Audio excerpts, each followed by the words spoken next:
One of the things that really was a driver for me in starting Climos is that the effects of global warming are hitting us much more quickly than we thought that they were.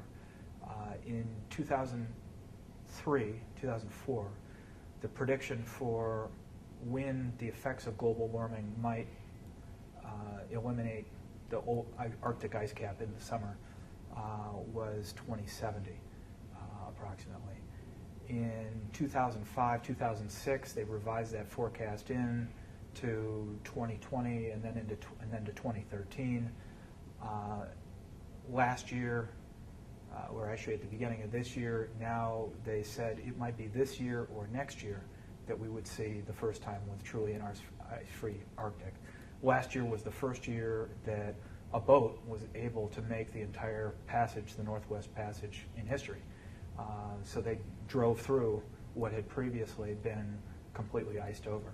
So clearly the changes that are happening now are unprecedented, and they're happening much more quickly than we thought they were. And the kind of effect that we're seeing is basically close to what people think of as being a tipping point.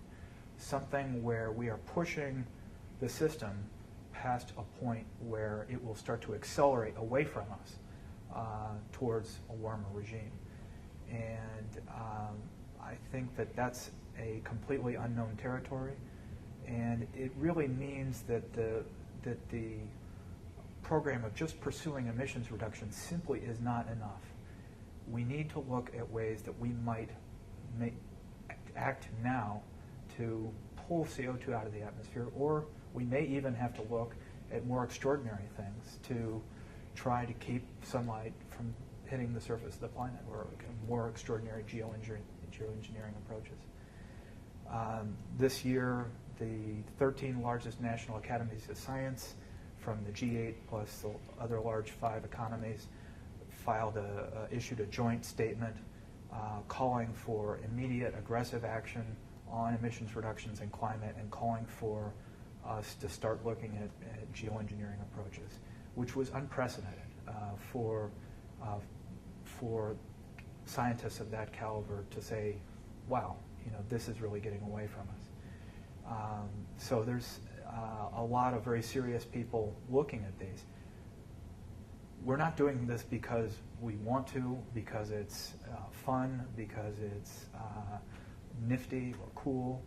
We're looking at this because we think we're in a situation that's more serious than we reckon for.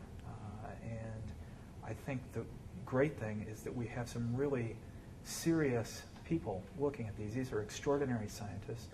Nobody's going to run out tomorrow and push the button and do this globally. What we're looking at doing are small projects, which in and of themselves are not harmful, but will give us a lot of information about what our options are.